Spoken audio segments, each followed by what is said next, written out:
The question here is three coins are tossed simultaneously. Find the probability of getting one head and two tails, and you have two other questions. Okay. First of all, when three coins are tossed, we'll write the sample space.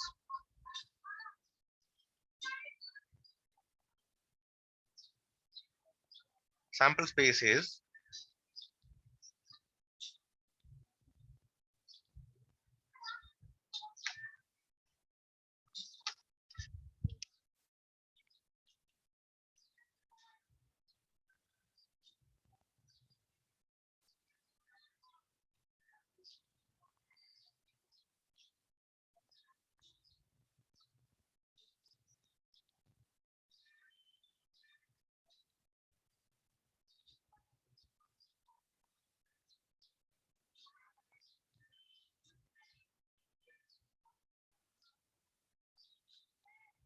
okay. This is the sample space. So therefore, number of events that are mutually exclusive, exhaustive, and equally likely.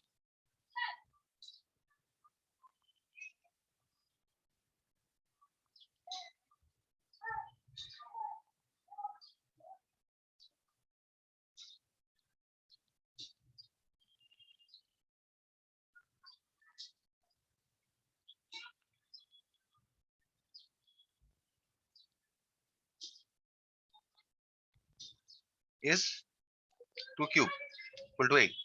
You see there are 8 elements in the sample space. Now we are in a position to answer the question. First question is at one head and two tails. Okay, so I define the event. Let A be the event, one head and two tails. Okay. Therefore, what is the event A?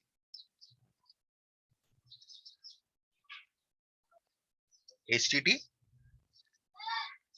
THT, and TTH. In all of these events, you see that there are two tails. So therefore, what is the probability of the event A? It is 3 by 8. Right? Second question. At least one head. So I define the event. Let B be the event. At least one head. Okay. So therefore, what is the event B?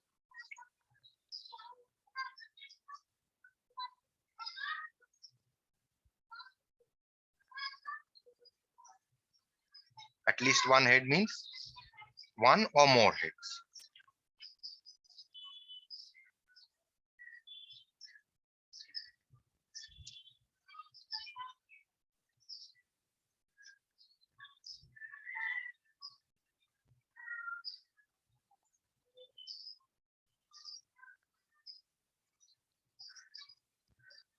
Right? This is at least one head.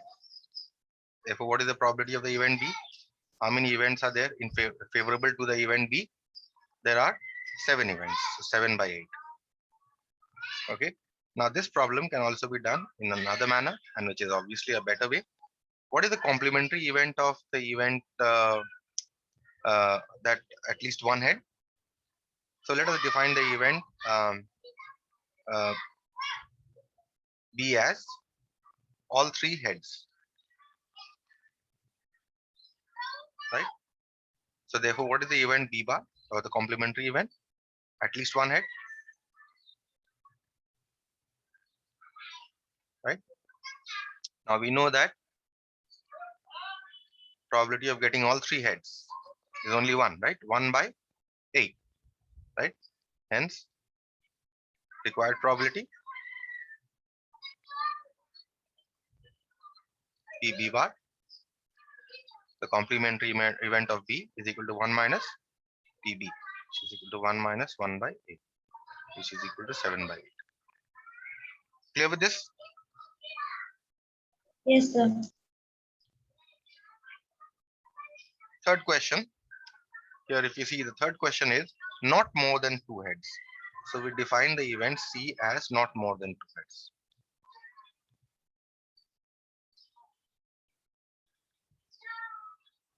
Not more than two heads means either no heads or one head, or 2 heads, but not more than 2. Okay, so therefore the event C here is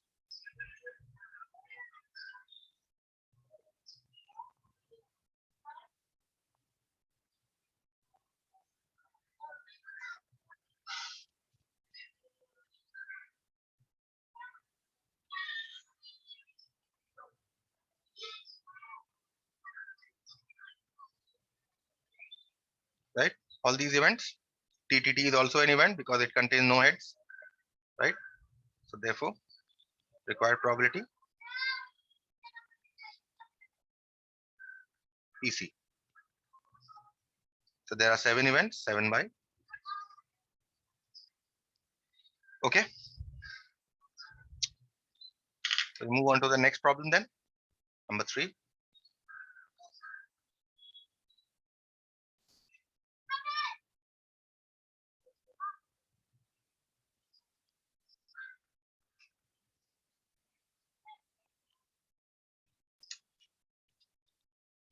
See this question. It states a lot consists of 12 good pencils, 6 with minor defects, 2 with major defects. A pencil is chosen at random. Find a probability of getting a non-defective pencil. Okay. So because the question is a non-defective pencil, I define the event A as a defective pencil. Choosing a defective pencil.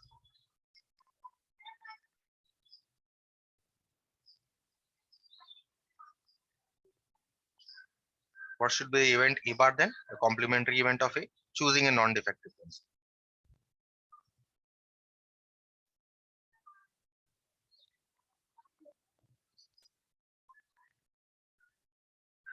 Right? Now, what is the probability of, there are how many pencils in total? We are choosing one pencil out of 12 good pencils, 6 with minor defects and 2 with major defects. So there are 12 good, there are 12 pencils in all, right? Okay, the total, in fact, 12 good pencils. Yes, there are total of 12 pencils. So number of events that are mutually exclusive, exhaustive, and equally likely is equal to total number of pencils. Okay, so there are 12 pencils in all. So therefore, what is the probability of the event A? Choosing a defective pencil. How many? Okay, no, this is not 12. It consists of 12 good pencils. So this is the total actually. Okay, so 12 plus 6 plus 2. 12 good pencils are there. 6. This lot consists of 12 good, 6 with minor defect, 2 with major defects. Right. So this was 20. So the probability of a defective pencil, how many defective pencils? 6 with minor defects and 2 with major defects. And divide by 20. So this is 8 by 20. This is 2 by 5. So therefore, what is the required probability of getting a non-defective pencil? Probability of A bar, complementary event of is equal to 1 minus B. 1 minus 2 by 5, which is 3 by 5. Okay. So we can proceed to the next problem then. These are all very Yes. easy problems, class 10 standard problems.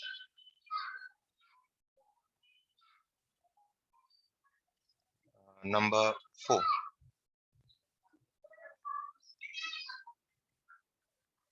A single letter is chosen at random from the word probability. Okay. So the letters of the word probability are given to you. And one letter is chosen. Find the probability that it is a vowel. Okay. So what is the sample space here? Sample space is all the possible letters.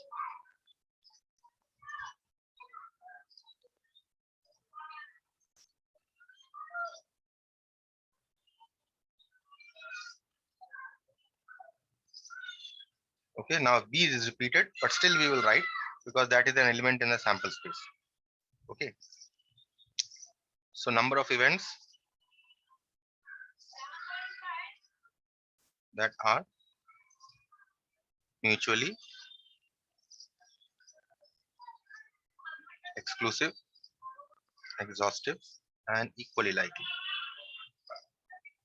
is equal to number of letters. How many letters are there? There are 11 letters. Okay. Now, what is the question here? Find the probability that it is a vowel. So first of all, we find out number of vowels. What are the vowels here? The vowels are A, O, I. yes. It is O is there definitely. A is also definitely there. I is also definitely there. Okay. So there are three vowels here. Okay. So if I define the event A as let A be the event that a vowel is chosen. Vowel is chosen. Okay. Therefore, uh, required probability will be how much?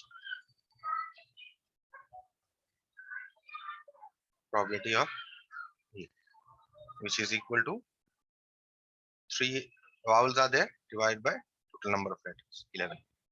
So 3 by 11. Okay. So that is it. Moving on to the next But question. Yes, tell me. sir, Hmm? Sir, there are two I's in probability. Yes, but because when we are choosing the letters, whether we choose the first I or the second I, it's the same, isn't it? Yes, sir. So when we are considering the sample space, we are considering all the letters, given letters.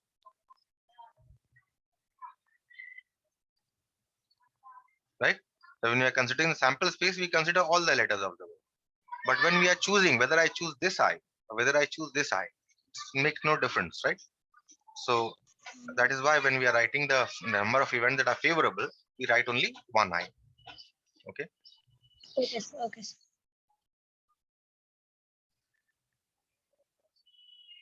So next question, before discussing the next question, there is a concept of odds in favor and odds against a certain events. Okay. So if I say odds in favor of an event,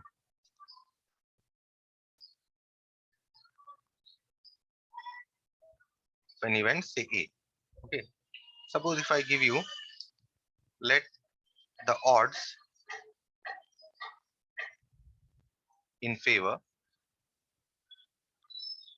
so favor is the word, let the odds in favor of an event A be A is to B.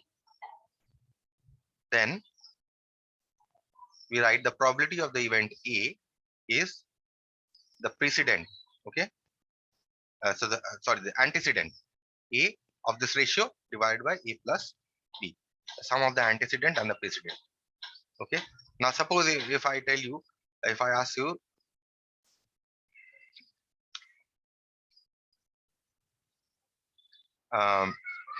what are the odds against? Therefore, odds against the event A. Okay. Say event B. Odds against. This time we write PB is equal to the precedent divided by the total of the B by A plus.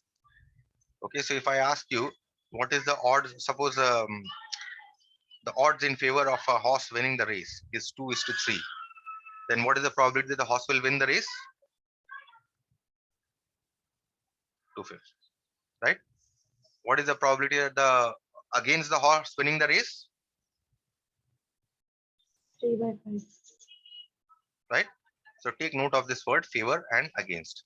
Odds in favor of A, odds in against the event A. Okay. So once we know this concept, odds in favor and odds in against, we want to now move on to the next problem, which is also a fairly easy problem once you know this definition. Number 5. If the odds in favor of a horse winning the race is 4:5, find the probability that it loses the race. So I define the event. Let A be the event that horse wins the race. Right? So therefore, what is PA here? The ratio is given to be 4:5. So this is 4 by 4 plus 5. See the word favor is here. So 4 by 4 plus 5. 4 by 9. Right? Find the probability it loses the race. Therefore, what is the A bar event? Horse loses the race. Right? Hence required probability is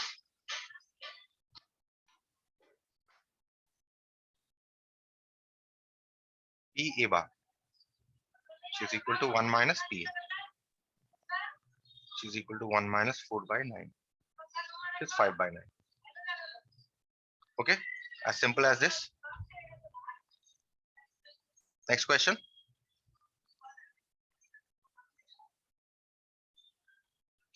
Number 6. A card is drawn from an ordinary pack of and a gambler bets that it is a spade or an ace. What are the odds against his winning this bet? What are the odds against? Okay, that means you have odds means the ratio, right? You don't have to find the probability of winning his bet. You have to find the odds against his winning the race. Mark the words against. Okay. So first of all, what I do here is a card is drawn from an ordinary pack. So how many events are that are mutually exclusive, exhaustive, and equally likely? 52, because one card is chosen from a pack of 52 cards.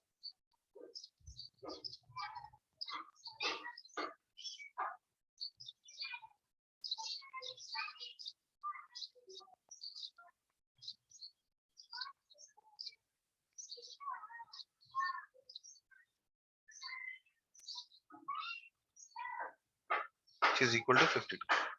Okay. And a gambler bets that it is a spade or an ace. That means he bets that the card that is taken out from the pack of cards is spade or an ace. So I define let A be the event. The card is a spade or an ace. And in this case, what happens? The gambler wins the bet, isn't it? Yes, sir. So A is the event and the gambler wins the bet. Right? So therefore, what is the probability of this event? First of all, let me write how many events are favorable to the event. Number of events favorable to A. How many? How many cards will be a spade or an ace? There are 13 spades, isn't it? Out of which one is a spade. How many aces left? One is a Three. was in an ace of spades, right? So only 3 aces, other aces left. So that's 16, right? So therefore, what is the probability of him winning the bet? PA is equal to 16 by 52, right? Yes, sir. Which is 4 by 13.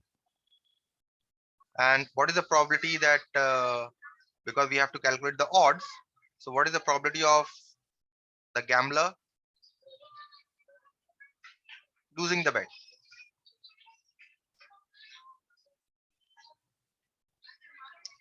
PA bar, right? Equal to 1 minus Yes, PA, sir. Yes. which is equal to 1 minus 4 by 30, which is equal to 9 by 30. So now the question is, what are the odds against? So hence, what are the odds against? Because we need to calculate the ratio, and that to a ratio that is against winning his bet. Hence, odds against the gambler winning the bet. Remember, the word is against. So PA bar is how much? 9 by 13 is to 4 by 30, which is equal to 9 is to 4. Clear with this? Yes, sir. If the question was odds in favor of winning his bet, what should have been your answer? 4 by 13 is to 9 Is by to 30. 9 by 30. Okay, that is what should be very clear. We move on to the next problem, and next problem is something which we have also discussed in class 10. So we'll go over it very fast over this problem number 7. What is the probability that there are 53 Sundays in a leap year? Okay, so what is the probability? First of all, how many weeks in a year? 52. There are 52 weeks in a year, whether leap or non-leap year.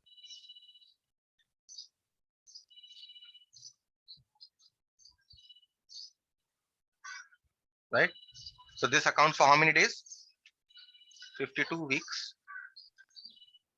accounts for 52 into 7, which is 364 days. So how many days left?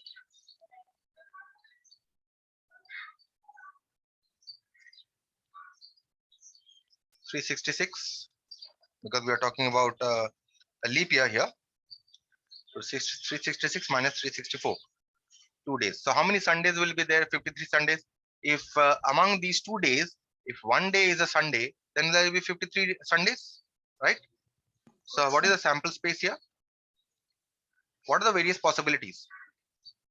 In these 2 days, what are the various possibilities? It can be a Monday, Tuesday. It can be a Tuesday, Wednesday. It can be a Wednesday, Thursday. It can be Thursday, Friday. It can be Friday, Saturday. It can be Saturday, Sunday. It can be Sunday, Monday. Right? These are the various possibilities. So how many events that are mutually exclusive, exhaustive, and equally likely? 7.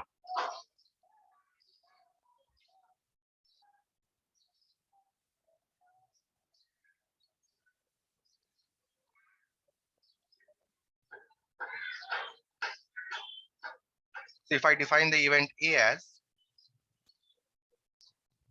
53 Sundays in a leap year, so how many events favorable to A? What are the events? If those 2 days can be Saturday, Sunday, or Sunday, Monday, right? Yes, sir. Then there will be 53 Sundays. So hence, what is the probability?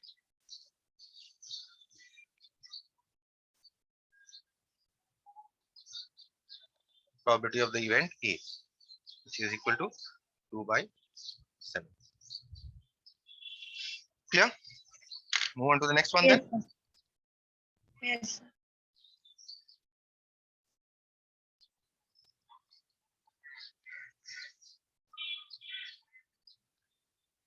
Okay, number 8.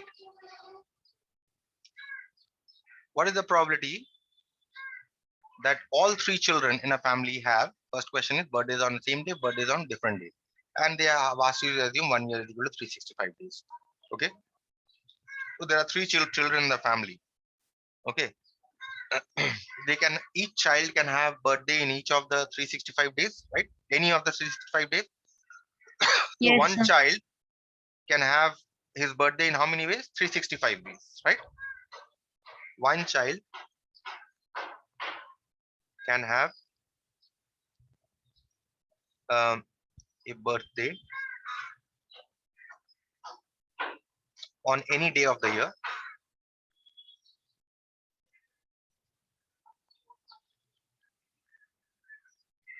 in 365 ways, right? Second child similarly can have his birthday in any of the 365 days, and a third child can also Yes, have sir. his birthday in any of the 365 days. Therefore, number of events that are mutually exclusive, exhaustive, and equally likely.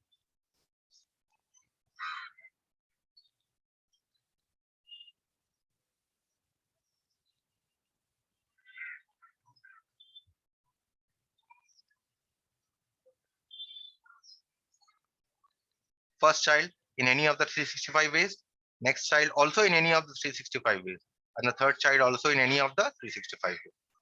This is 365 cube, right? Clear till this part? Now we Yes, come to sir. the first question. Now, how can they have birthday on the same day? So if I say, let A be the event, all 3 children have birthday on the same day.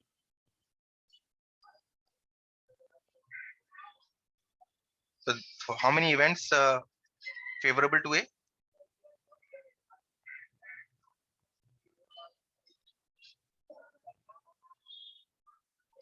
Now all the three children have birthday on the same day. There's only one way. There's only one day, isn't it? In which they can have all the three birthdays on the same day. The number of events favorable is one, as all three can have their birthdays on any specified date, right? So therefore, what is the probability? Required probability?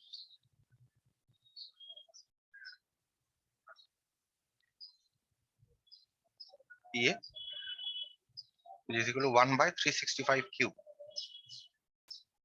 Okay. Which you can calculate this to be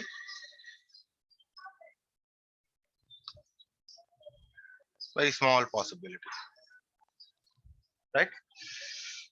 Yes. Second question, birthday on different days. So I define let A be the event that each three children have birthdays on different days. So how many events favorable to the event A? Favorable to A. Now see, the first child can have his birthday in any of the 365 days, right? Yes, sir. The second child, because he cannot have the birthday on that specified date, he can have his birthday on any of the remaining 364 days, right? Yeah. Now these two children are over. Now they have 2 days, 2 different days of the year as their birthdays. The third child can have his birthday on any of the remaining 363 days, right? Yes. So as you can write your reason here, as the first child can have his birthday on any of the 365 days.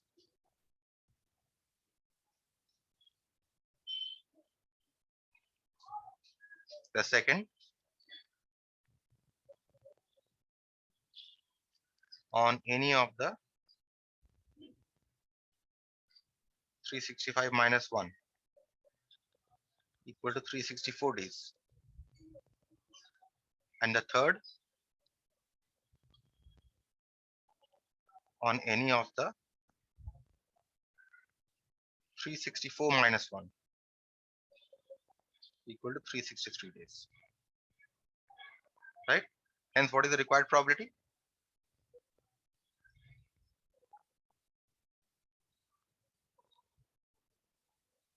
Let's call this B, because A we have already defined. So PB, required probability PB is equal to 365 into 364 into 363 divided by 365 into 365 into 365.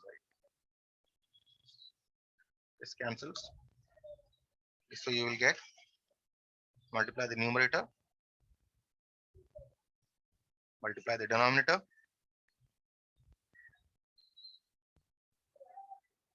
okay, and this fraction will come to so very high probability, almost 99% probability. Okay. So we move on to the next problem then. This is clear.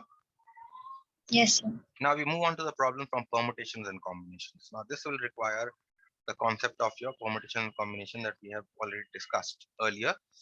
Okay, NCR and NPR, mostly NCR. So question number 9, look at this problem. A bag contain, now this is from here comes your main important problems. These are the problems that you normally get in your 11 and 12. Okay, a bag contains 2 white marbles Let's draw the bag. So it contains 2 white and 4 blue marbles and 6 red marbles. Okay, 3 marbles are drawn at random. So how many marbles am I drawing? 3 marbles. Not 1, but 3. Okay, from the bag. What is the probability that now in all the probability problems that we have done earlier, we are drawing only 1 marble, right, at a time, or 1 ball at a time, isn't it? But here Yes. we are drawing 3 marbles at a time. Then when we are drawing more than 1, here the concept of combination comes. Okay, so number of events that are mutually exclusive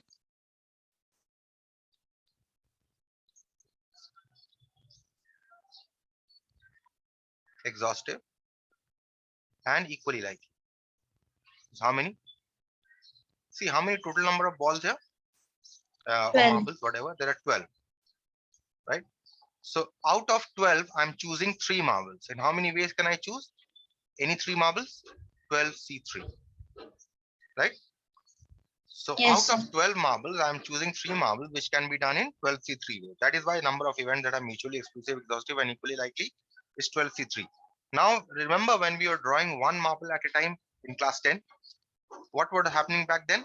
Out of these marbles, 12 marbles, I was drawing only 1. So 12C1, which was equal to 12. That is why we did not bother to calculate 12C1. We just wrote something divided by 12, right? So denominator is 12. So in this case, when we are drawing 3 marbles, the denominator of the probability is 12C3, right? Now the first question, see. Probability that they are all blue. Okay, so let's define the event. Let A be the event. All blue marbles drawn.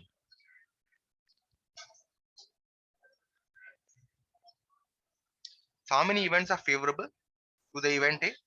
Number of events favorable to A. 4. Why 4? How many blue marbles are there?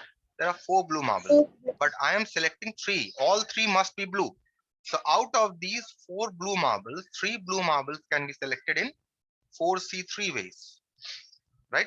If I was drawing 1 marble, then you would have said 4 because it was 4C1. Understood? Yes, sir. So because I'm drawing 3 marbles, that is why I have to say 4C3, because out of the 4 marbles, I'm drawing all blue marbles. Out of the 4 blue marbles, I'm drawing all 3 marbles that are blue. Hence, what is the required probability?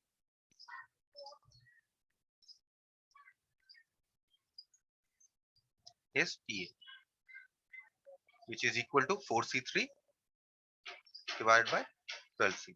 12. And you can calculate this to be 1 by 55. Second question. They're all red. So I'd say let B be the event. All red marbles are drawn.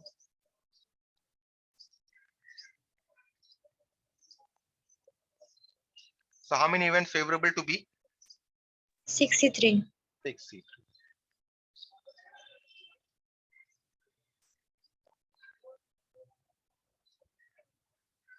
Hence, required probability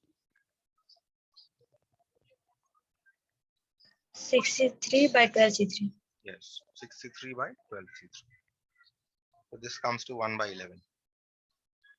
Third question. They are all white.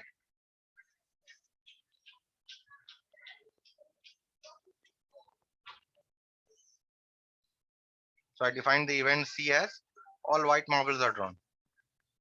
Are there any white marbles? White, blue, and red. No white marbles. So C is an impossible event. So white marbles are there. They are not. 3 colors of white are there. Okay. Okay, 2 white are there. So, but I'm drawing 3 marbles, right? Yes, sir. Let's write all 3 here. All 3 blue marbles. All 3 red marbles. And here also, all 3 white marbles are drawn. So, out of 2 white marbles, can you actually draw 3 marbles? No. No, sir. So C is an impossible event as um, 3 white marbles cannot be drawn out of 2.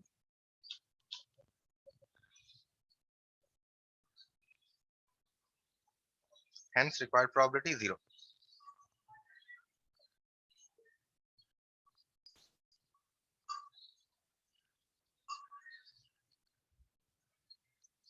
Right?